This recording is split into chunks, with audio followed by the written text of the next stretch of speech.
Ekelene m unu ndị Igbo Chukwu gozie unu ndị Igbo ya dịrị unu na mma agwọ unu n'akịrịka ndị Igbo asị ejemeje ịlụ nwaanyị ya dịka akpọkụlụ anya aka ebe onye na nwanne ya kwuje ịchụ nta ha hapụ anụ a ga-achụ na-agbazi ụkwụ nwanne ha ala Igbo na-agba aghara aghara n'ụbọchị taa I, the master prophet, the awakened one of the Biafran people, abịara m n'ụbọchị taa ka m gwa unu okwu ile anya na ihe edere na ihe a caption ihe gbasara obi ndị Igbo. Obi ndị Igbo wu ihe m meghere 6 months before the rendition, 6 months before the capture of Mazi Nnamdi Kanu. And the purpose m ji create ya wụ ele ihe a ga-eme, ele otu a ga-eji nyere nne Mazi Nnamdi Kanu aka, ele otu a ga-eji sọpọtụọ ya, ele ihe a ga-eme. A sị na ekere ọrụ eke, Mazi Nnamdi Kanu nọ na wing ya, ele otu m ga-eji nọkwa na wing m nyere ya aka ka ebumnuche ya ka ndị Igbo nwere onwe, ndị Igbo mara onwe ka ọ bịa na mmezu. Mee create obi ndị Igbo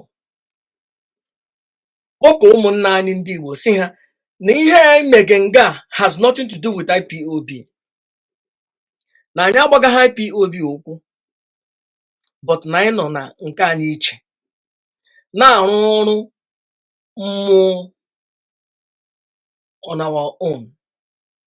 One of the reason wụ na mgbe m nọ na-eleba anya in the prophetic nọ na-eleba anya n'ime mmụọ na-ajụ mmụọ nọ n'ala Igbo ajụjụ, ha sị anyị na ndị Igbo a ga-enwere onwe maka na anyị ama onwe, maka na ndị Igbo nwere onwe ha ga-achọ m onye kpu okpu, onye bi na Vatican, na efulefu onye oshi, the God of the Bible na-ara nwaanyị onye ọzọ, na efulefu agbọghọ ya akwụna agbọghọ Rome Jesus Christ na-ara nwoke.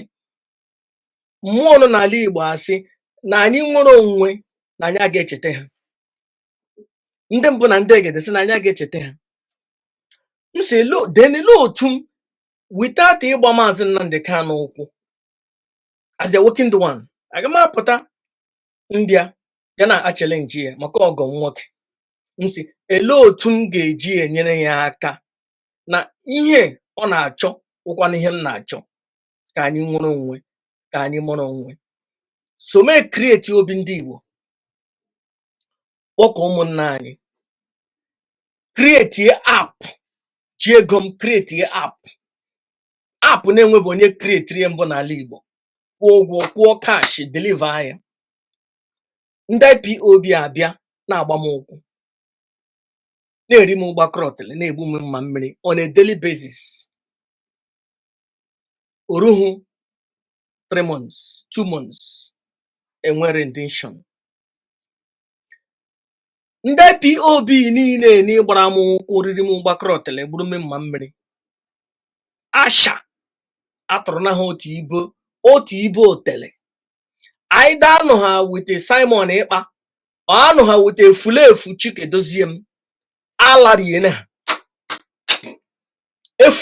efuone ha ka ụkpala. Nobody talks about Mazi Nnamdi Kanu. Nobody talks about IPOB code of conduct. Nobody talks about it. Efuone ha, fuo like a nine.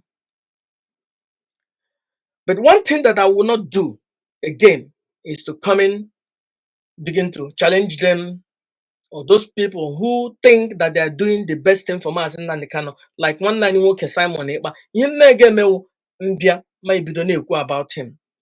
I will not do that again, but rather I will go back to the drawing board. Ele ihe anyị ga-eme ugbu a wuhu inwere onwe ewere na-edome at the side. Ekwughị m okwu inwere onwe na inwere onwe is irrelevant now. So when they efulefu ha echeghị na ha ga-enwere onwe without Maazị Nnamdi Kanu. Ị ga-enwere onwe without Maazị Nnamdi Kanu.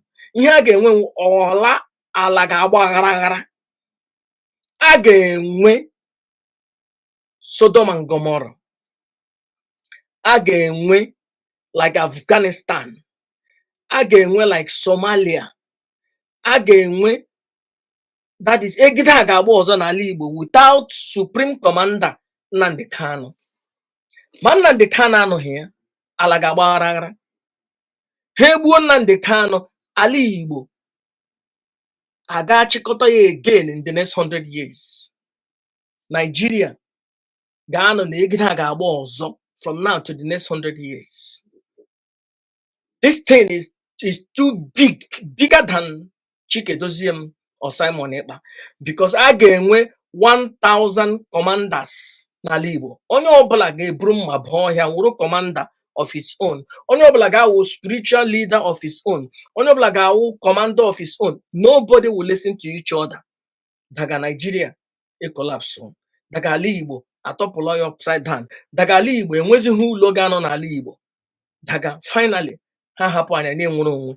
Anyị ekpere surely na anyị eme na revenge ọbara Maazị Nnamdi Kanu. Be Chukwu aga-ekwe. Chukwu aga-ekwe ka ọbara Supreme Commander of the leader of the indigenous people of Biafra ka ọbara ya wụọ n'ala. Amadioha nna m, mmụọ nọ n'ala nna m na ụfọ ndị ọzọ m na-achọghị ịkpọ aha, agaghị ekwe ka ọbara Nnamdi Kanu wụọ n'ala. But you have to understand one thing. You have to understand one thing. You never die for ndị Igbo. Ndị Igbo ndị eriri ọrụ. Efulefu ndị eriri ọrụ. 2.5 years ago, all these idiots hụrụ nọ na IPOB, I call them idiots. They are on my case. Why is that I'm not joining them to shout, "Oh hell Biafra"? In bed in our group, just to disorganize our group. Why is that? Am I creating my own group? They think that if I want to create my own IPOB group, I will do it. I don't need permission from anybody. But they come, Abraham, underground, na sabotage and hini na chiri me hana sabotage and hini na chiri man nekunelu hanekunala nekunelu hanekunala. Today, all those fools, all those idiots, elebehano today. I don't know what one highway or yes, no he fully for Chike Doziem Zuzunu Fepo. What I did today. Chineke, before me ku henge ku. Anwụkwara na onye Igbo. Enwe ifuru okporo. Rere ndụ ka ala dị mma. Maazị Nnamdi Kanu pụta aga m agwa ya, gị hapụ Chukwu okike. Ọwụhụ Judaism, ọwụhụ that iberibe, the teachings of the slave masters. Ị hapụ Chukwu okike na ndị mbụ na ndị egede na ndị ezumezu ha. Iburu arụ efulefu ihe ndị ọcha butere na akwụkwọ iberibe edere ebi na anyị. Iburu ihe aga ma iso gị maka ndị disi idiot gị na ha na-arụ ọrụ, ha ga-eri gị gbakọrọtele, ha ga-egbu gị mma mmiri. But gị bute abụ isi na Amadioha na ezumezu na ndị mbụ na ndị egede bute ekwensu, any idiot sabotage gị, Chineke akpọ ya ọkụ, ekwensu akpọ ya ọkụ. But ị ga-eburu akwụkwọ inyo, akwụkwọ iberibe, akwụkwọ efulefu nwoke na-ara nwaanyị onye ọzọ, akwụkwọ efulefu edere maka idiot efulefu Jesus Christ na-akpọ ntụli na-ara nwoke. Ije buru akwụkwọ ọhụ ma ịkpọrọ ya Yahweh Yahoshua or any bullshit ịkpọrọ ya, the awakened one will not join you. Onye ga-agwa Maazị Nnamdi Kanu, I will not join you and I will talk against you and I will stand against you. I will not join you because our people cannot prosper with that bullshit ndị ọcha butere n'ala anyị. We must return back to our roots. And anyị nwere onwe anyị ga-amara onwe. anyị chi mụrụ onwe anyị ga-ejesi ndị mbụ na ndị egede biko nna eweli iwe wene nnụ biko daranụ jụụ ụbọchị taa eji m ọjị na-ekele Chukwu okike abịa ama si na obi ndị Igbo apụtala maka all this idiot, all this efulefu, all this ndị so-called IPOB media warrior efulefu asha atụrụ na ha otu ibe ike ha hapụ Nnamdi Kanu soro Chikedozie m na ego ha na-enweta na Facebook and YouTube soro ha larie. Obi ndị Igbo anyị agaghị ahapụ Nnamdi Kanu, anyị agaghị ahapụ onye ndu ndị Igbo. Ụmụnne anyị nọ n'ala Igbo kwụrụ gidigbam with Maazị Nnamdi Kanu. Ọ dịsị idiot ndị nọ na-adụrụ, ọ dịsị efulefu ndị nọ na ma ndị nọ na laha ya ma ndị nọ this Asia maybe arịha 10 or 20 or 30 nọ in one room na nwee 20 laptops na-ede rubbish ha na-ede asha atụrụ na ha otu ibe ọdụ. Those people are irrelevant. The resolve of Maazị Nnamdi Kanu are in Biafran land. All those people in Bina Europe, Bina America. How many of them? Highest 100. All these people in social media be in diaspora outside Biafran land. Highest 100. Highest 30 of them on social media. They are irrelevant. The resolve of Maazị Nnamdi Kanu on Biafran land, and those men, women, infant and suckling cannot kiss the behind of the Paiwentapa Akrona with Maazị Nnamdi Kanu. The IPOB has shown themselves that they are iberibe. Eji onye ndu ha. He soro efulefu ke la. He soro efulefu ke la. Anapụtara m ha n'aka ụmụ nwanyị highway. Odozi idiot ndị recharge card media were esoro ụmụ nwanyị fepụ ka ụkpala na-anapụta ha n'aka ụmụ nwanyị highway chee na ha ga-abịaghachi back to their senses. Ugbu ha esoro vegetable soro larie. I will not waste my time joining all those idiots. I will not waste my time joining all those efulefu. Ohele Biafra Chineke kpọkwa aga ọkụ. Onye ndu ha nọ n'aka ndị iro ha esoro ụmụ nwanyị highway nara ego. A day of the rendition ekene ha ego round. All this idiotic IPOB media warrior ekene ego round. Ụmụ nwanyị highway ekene ha ego. Chukwu ndị Igbo ahụ onye amụma ahapụla m akụkọ iberibe bullshit ndị ọcha kọrọ n'anya ejikwa gbanwa nnụnụ na-efe. Moses jikwa jee na elu mountain. Abraham jikwa shi n'elu jee tụma nwaanyị ọzọ ime. Those bullshit ndị ọcha jiri anya ọrụ. The wicked one apụtala from efulefu akụkọ inyo nwoke na-akpọ ntụni ha kọrọ n'anya. Chineke ekelene m nke ejikwa m ọjị n'aka. Ana m awụ ọjị n'isi Supreme Commander of the Indigenous Blood Biafra. Asị m ya dịrị ya na mma. Ana m awụ ọjị shi Chukwu tọrọ ọjị. Ndị mbụ na ndị egede tọrọ ọjị. Ndị ezumezu ha tọrọ ọjị. Kamala ọzụzụ ndị ọgọ m hapụrụ buru akwụkwọ efulefu ndị ọcha dere buru Baịbụl larie hapụ kamala ọzụzụ bịa tọrọ ọjị. Amadioha nna m tọrọ ọjị. Mmụọ nọ n'ala Igbo tọrọ ọjị. Mami Wọta tọrọ ọjị. Sabalene tọrọ ọjị. Nwaanyị ọma tọrọ ọjị. Nne m Chukwu tọrọ ọjị.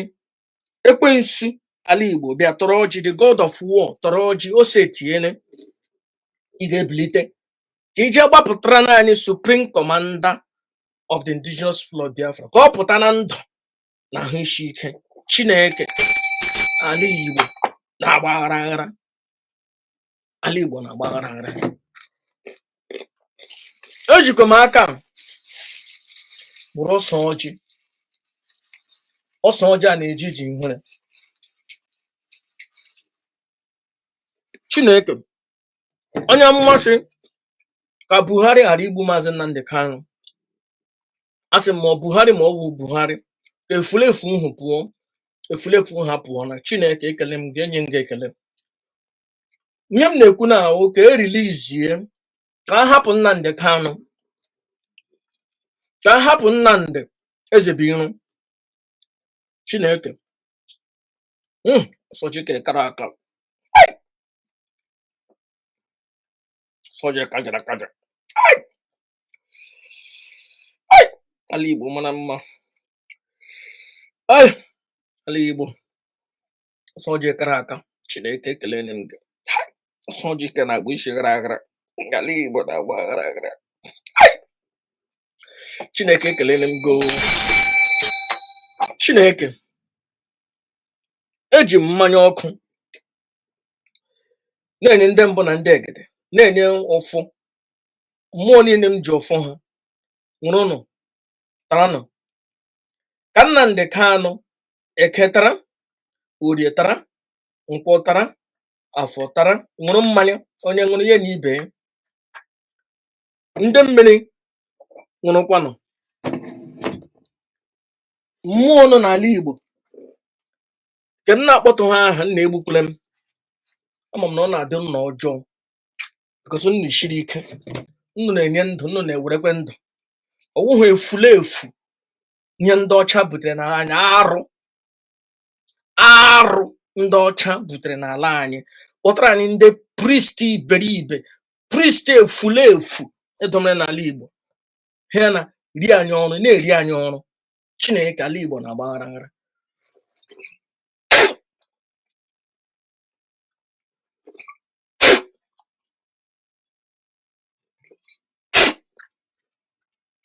Chineke ala Igbo kara aka, ala Igbo kachara akacha. Chineke mmụọ niile m ji eme dibịa, mmụọ niile m ji wụrụ onye amụma, mmụọ onye amụma nọ n'ime ndị mbụ na ndị egede na ndị ezumezu ha na ndị mmiri, ana m akpọku ọrashi mmụọ m ji ọfọ ha, na-akpọku nje aba mmụọ m ji ọfọ ha, na-akpọku mmụọ ndị ọzọ mmiri dị iche iche m na-achọghị ịkpọ aha, na-akpọkukwa mmụọ ọfọ ya nọ nga beta chọọ m ịkpọ ya aha n'ezi. Ọ mmụọ kara aka.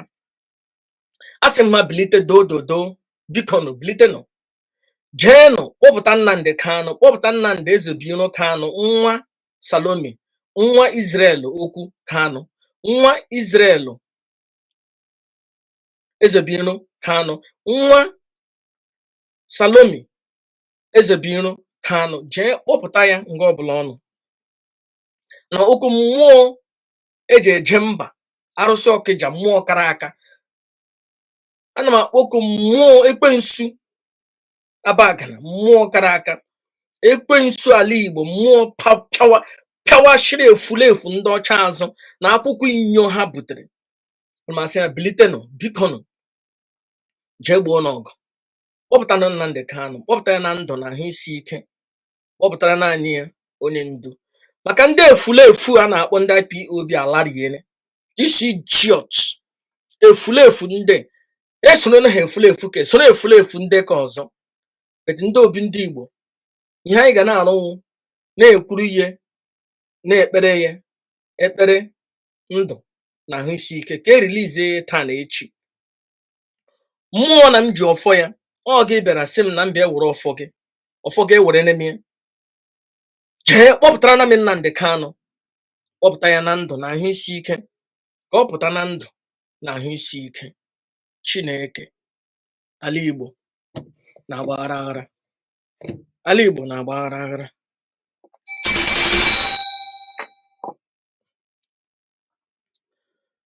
Today anyị aga m ebido ha ihe anyị na-eme because kamgbe 1 year ajọsọrọ m gbaa break ka anyị maragodo otu ihe eji eme gị. Anyị ga-ebido ha ihe obi ndị Igbo. Ihe anyị kwuge, ihe anyị ga na-ekwu awụhụ ihe niile anyị nwere n'obi ndị Igbo arịla suspended kamgbe eji gide Maazị Nnamdi Kanu. but ihe anyị ga na-ede agenda anyị nwere wụ naanị ka a hapụ Nnamdi Kanu. Anyị ekwughị okwu inwere onwe. Inwere onwe is irrelevant. Ndị efulefu onye ndu ha eji eji ha na-ekwu okwu inwere onwe awụghị efulefu. Ọ boy ka nna ya ukwu. Ohu kpọ onye kpọ ya ne. Inwere onwe adịla suspended. Okwu anyị na-ekwu ka release ka a hapụ onye ndu Maazị Nnamdi Kanu, ka a hapụ ya na Nkwọ, hapụ ya na Eke, Orie, Afọ, ahịa na-anọ ka ala Igbo. Chineke onwe onye mkpọrọ nga si ya bịa. Ndị ọjọọ jọrọ njọ ọjọọ nọ nga na-enwe ihe m mere ha. Ihe a ji teera m ihe a ga-eji atịrị n'onwe ha. Eji m ọfọ mmụọ kara aka. Okwu ọnụ m ka nkịta ji rọọ ọbara Ostraman. Okwu ọnụ m ka ekwensu ji were ọbara Mariam Heda fechashia ya n'ala. Okwu ọnụ m ka Donald Trump ji wee president. Okwu ọnụ m na-ada n'ala. Ndị iro Maazị Nnamdi Kanu nọ nga bịara na-agba m ụkwụ. Onwe ihe ọjọọ m kwuru gbasara ha, bete ha ekwumere ihe. Ihe niile ha kpọrọ m bụ ihe a ga-awụ n'ahịa na-anọ ka ala Igbo.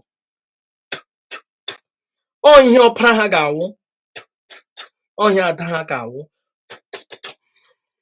Onye ahụ ma o ji aha ya ma o ji aha ya, ihe m kwuru ga-adị na mmezu. Aka m na-ese na ihe niile ha dere.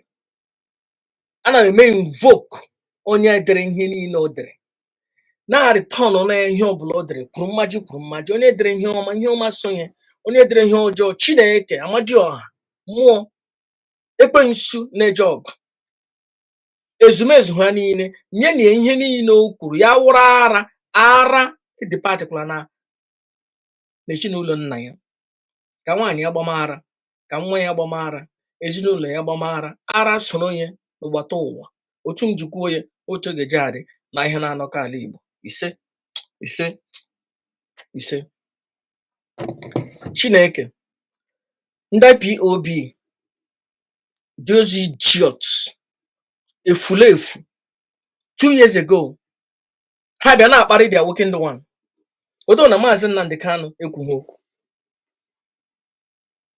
Ya hapụ ha na-akparị m. Ele ihe mere onye amụma ji ọjọọ ha, a na-aklapụ ohele Biafra. Na-ebu amụma sị, this idiot na-akparị m taa ga-akparị gị. Ekwuru m ya. Nsị, the leader of the indigenous Biafra, this idiot hapụrụ ha na-akparị m taa.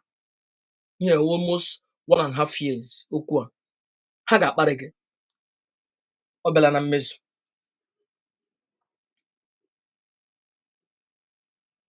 Ọ bịala na mmezu. But ihe anyị na-ekwu taa wụ ozu shimushi enyi ka nwanne ala. All this efulefu Maazị Nnamdi Kanu were na-etige n'ọrụ. Were ha mee ha the head of DOS, the head of efulefu here, the head of efulefu here, the head of efulefu here, coordinator ndị efulefu n'ebe, coordinator ndị efulefu ebe. Ha niile alara ihe. Ha niile na-agbawo ya ụkwụ underground. But anyị ga-ahapụ ha. Obi tọrọ m ụtọ nke ukwuu. Maazị Nnamdi Kanu pụta ma sị how far. O nwere oge ị kpọrọ aha m na redio Biafra? Mba. Mgbe ị na-akpọ aha, that prophet there, bega echefuo prophet iburu amụma Donald Trump. Ịkpọ aha ya maka awụmọgọ gị. Ndị niile ị kpọrọ aha ha ele ha. Pastor niile ị promotere ele ha. Ndị niile isi lekwa efulefu. Listen to that efulefu. Listen to that Maazị efulefu. Listen to this akwụnakwụna efulefu. Ele ebe ha nọ today. Ha niile na n'ego rie ego gbakọrọtara. Ekelene m Chukwu na ihe niile mere so that Maazị Nnamdi Kanu pụta mgbe ọzọ ọ ga-edu ndị mmadụ n'iyi. Ya ga-bute agwụ isi, bute ekwensu, bute kamala ọzụzụ, bute udo, bute nne m Chukwu, bute arụsị Abagana, bute mmụọ eji tụọ ntọala Igbo na-awụhụ akwụkwọ iberibe efulefu ndị ọcha dere. Onye ọcha na-ara nwaanyị onye ọzọ efulefu Jizọs Kraịst na-akpụ ntuli na-ara nwoke. Mgbe ọzọ ọ pụtara, ọ ga-ama ihe ọ ga-eme. N'obi ndị Igbo today, anyị ebidono back obi ndị Igbo. Ihe anyị ga na-eme, ihe niile anyị planụrụ na anyị ga-eme n'obi ndị Igbo are suspended. The only agenda wụ anyị ga na-aga ọfọma n'ụtụtụ ọbụla. Biko onye ọbụla awụ onye Kristian ya joinekwala anyị, just soro ndị efulefu dozi ji ọtụ na-akọrọ na gị akụkọ iberibe, akụkọ nzuzu. O nwere ihe somebody jitere m one day na-elecha ya anya chia. See, these people, I wish our people are intelligent. They will leave this religion. Somebody said, if David, who killed Uriah and took over his wife, was your pastor, would you have left your church?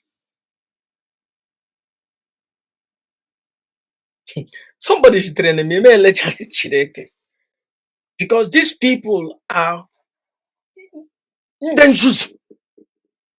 David, ekwugo na Maazị Nnamdi Kanu, asị hey na Maazị Nnamdi Kanu ke ha na-ebe akwa. But David gburu somebody, kpọrọ nwaanyị. Solomon nwere almost 7,000 concubines. Ha nọtụkwa na efulefu chọọchị na-agụ akwụkwọ inyo even mgbe dia nwoke ndị nwa nọrị ndụ, ndị Biafra na-agụ akwụkwọ iberibe ndị ọcha dere. Yes, what about Abraham, who slept with his maid? Would you have left the church? What about Elisha, who did not consider to forgive the children that mocked him? Would you have left the church? This is supposed to be an indictment on you, efulefu.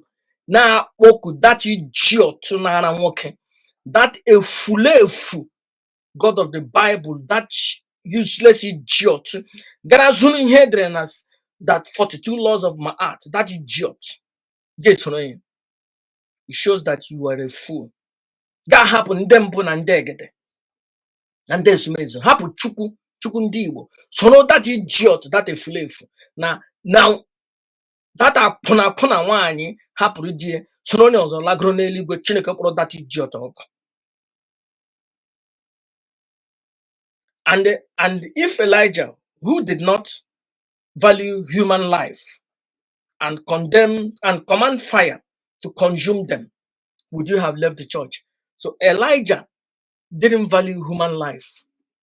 Elijah commanded fire to come down from heaven and consume Madu, the God of the Bible created. You have to understand, we're not talking about Chuku here. We're talking about the God of the Bible. That idiot never existed.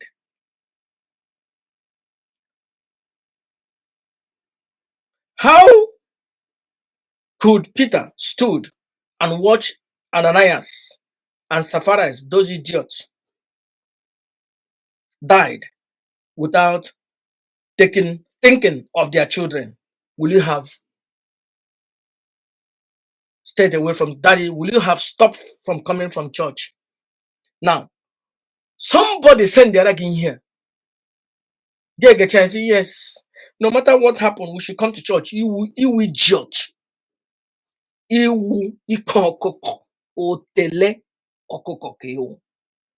If you are awakened, you would have said, Chineke, bingo. This person has awakened my consciousness.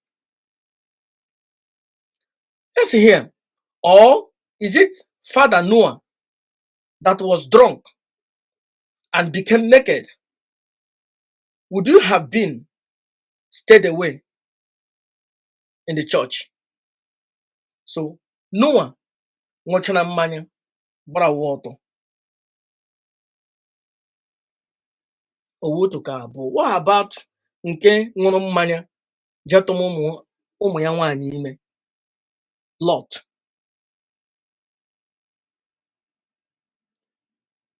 Chọọchị warụ, ụka warụ n'ala Igbo, and ụka ga-ala.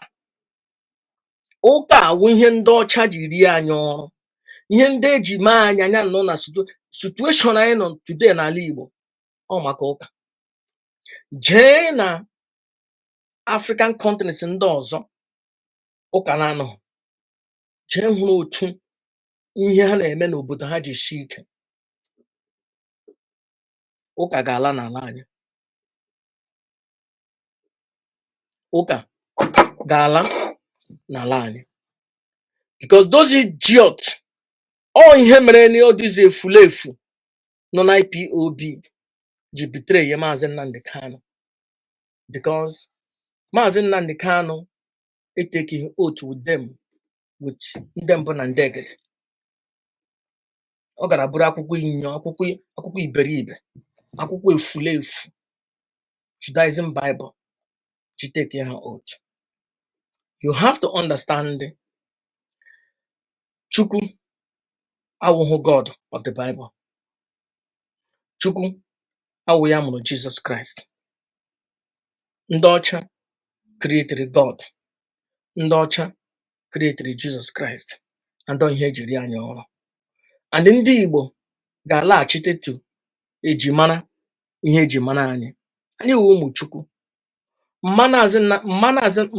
Maazị Nnamdi Kanu wụ onye ụmụ ihe ụmụ Chukwu.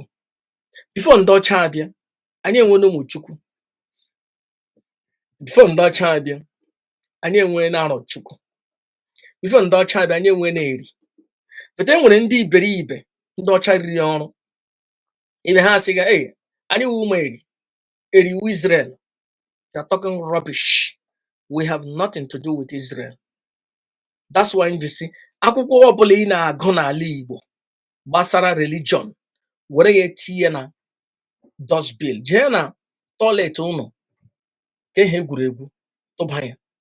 No matter ihe ọbụla onye efulefu ọbụla dere ya ni, jee tinye na dustbin. Now, listen to the wicked one. Anyị awụghị ụmụ Israel.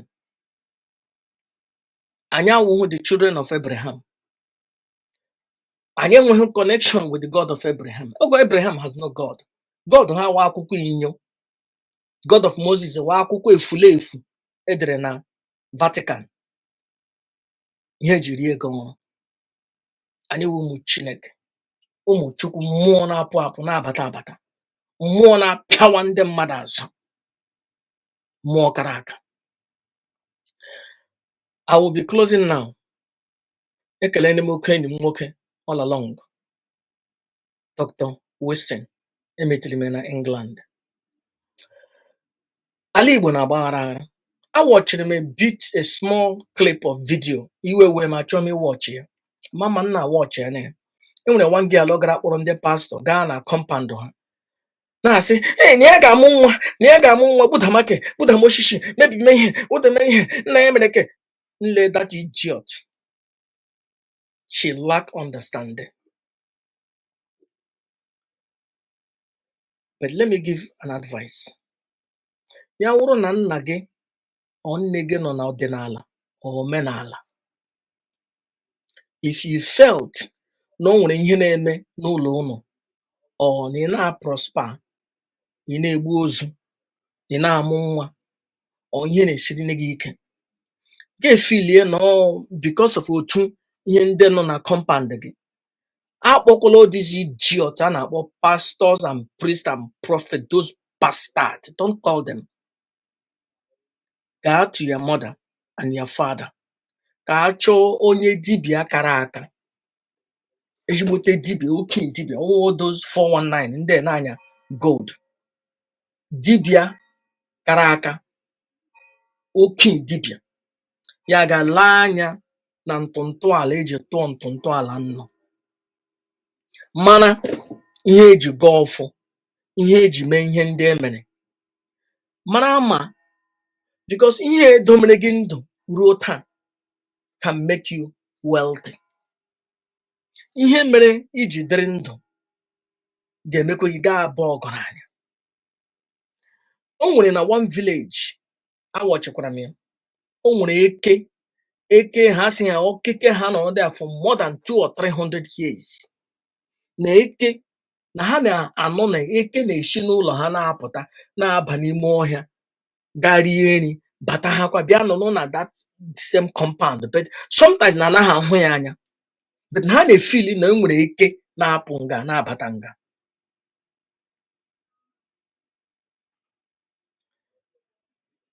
And enwebeghị ewu ha furu, enwebeghị ọkụkọ ha furu, enwebeghị nwa ha furu, enwebeghị asị na nwa ha je n'ime ọhịa eke rie ya.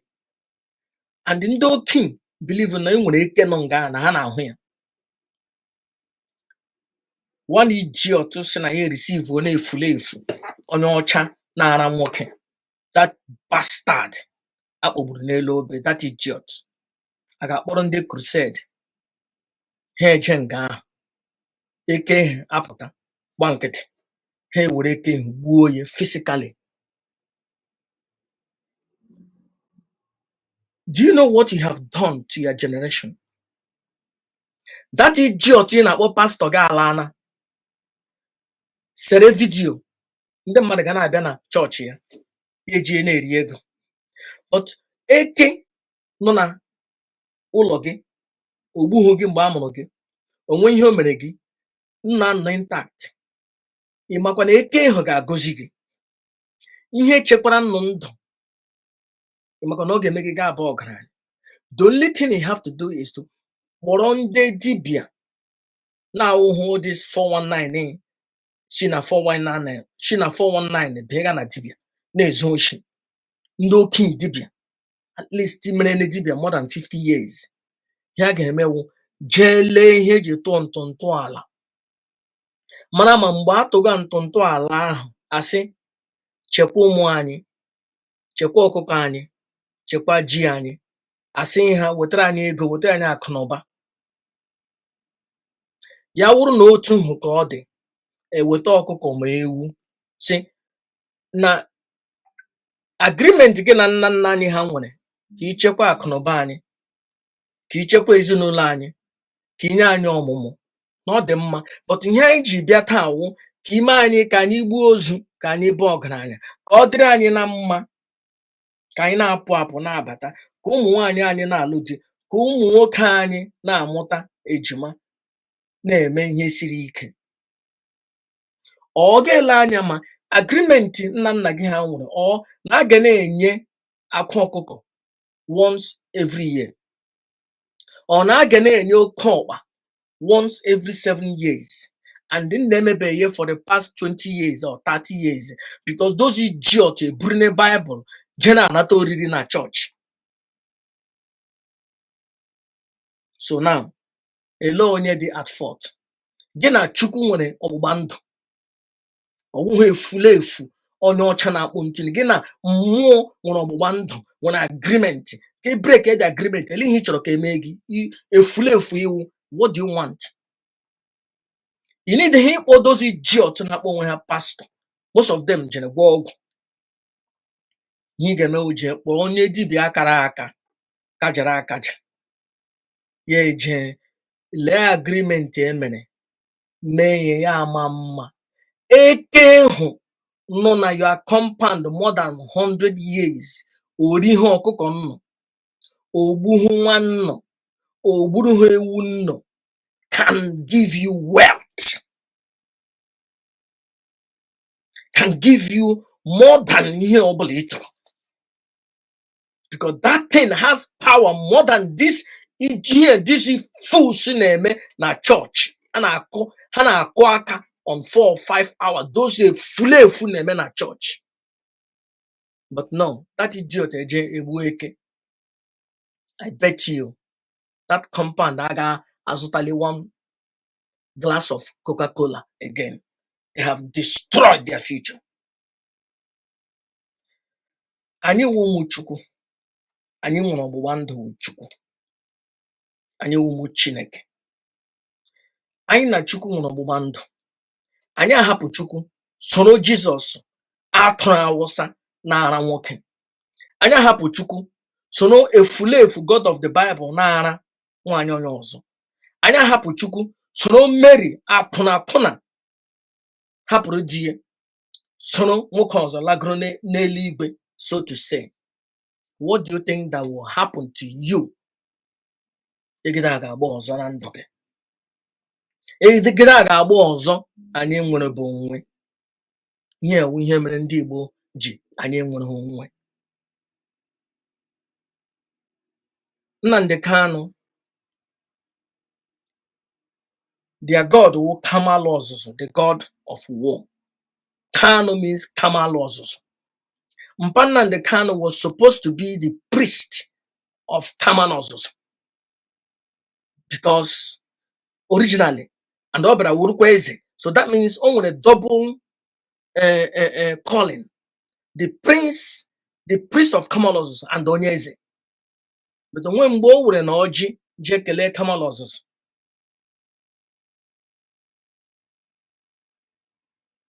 Ihe na-eme anyị si anyị n'aka.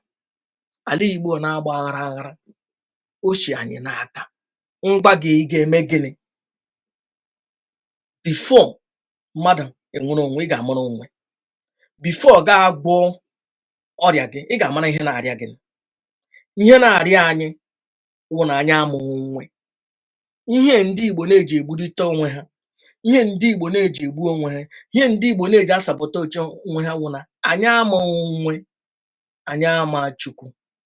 Anyị ama Chukwu.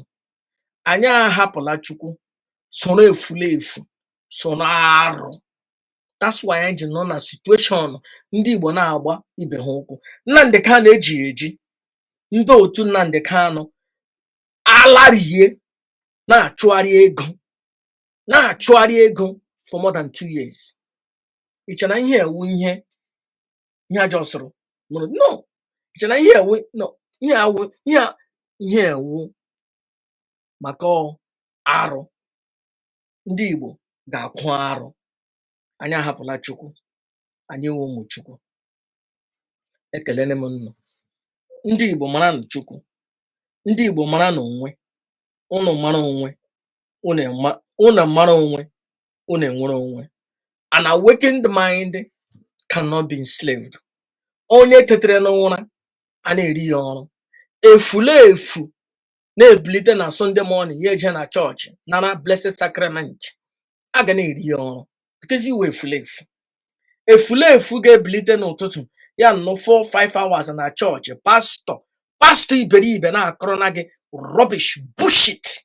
Instead ị ga-abịa to the awakened one, just kpọọ m na phone call, menye gị an email, gaa hụ ihe King James kọpịrị Bible sị na ya nara nwoke, na ya na-apịa ntụni, na onye ekwuru about it na Bible story onye na-apịa ntụni, onye na-akpọ ntụni, ga-amara na iwu idiot. Ga-amara na situation anyị n'ime ewu anyị mụrụ nwa anyị. Ị ga-eblame Chukwu, ị ga-eblame onwe gị, ị ga-eblame nna gị ha ndị hapụrụ Chukwu soro efulefu. Ị ga-eblame nna gị hapụrụ Chukwu, hapụrụ ndị mbụ na ndị egede, hapụ ụmụada, ụmụ ọkpụ n'ezinụlọ ha, soro efulefu, soro Legion of Mary, Blessed Sacred Heart, iberibe. Chineke ala Igbo na-agba aghara. Ekelene m nnụ. Obi ndị Igbo ga-ebido from today. Ihe anyị ga na-emewu naanị ikwu okwu ọma, na-ekpe ekpere, na-aga ọfọ gbasara the Supreme Commander of the Indigenous People of Biafra. Those idiot kpọrọ onwe ha ndị IPOB alariene, those efulefu Chineke kpọrọ ha ọkụ. Ahapụla ha Maazị Nnamdi. Those idiot bi na Europe si na ha wụ IPOB coordinator, IPOB this bullshit, that bullshit alariene. So I will not waste my time anymore talking about IPOB. Those idiots, because they really hard. So what do you expect? Eriri ndị Igbo ọrụ ka ndị Igbo ghara inwe eze. Eriri ndị Igbo ọrụ ka ndị Igbo ghara ịkwụrụ with one person. Eriri ndị Igbo ọrụ ka ha ghara ịmara onwe. Ha mara onwe, ha nwere onwe. And onye riri gị ọrụ agha like ka ị mara onwe ọ ka ị nwere onwe. before me tinye onye ọzọ n'obi ndị Igbo, anyị ga-amata na iwu onye ọdịnala na onye omenala and na iwu ha onye na-agba ọsọ ahịa. Before n'obi ndị Igbo enwere ndị dibịa ndị na-agba ọsọ ahịa, ndị dibịa ebi ha sị gị na ama onye dibịa ga-emere gị ihe mmeri, ama onye dibịa, anyị achọghị m dozi efulu efu na group anyị, or somebody that is willing to shut up and listen, somebody that is willing to ikwu ihe gbasara Chukwu na ndị ezumezu ya. Ekelene m unu, ya dịrị unu na mma, Chukwu gọzie unu, ndewo, mma mma.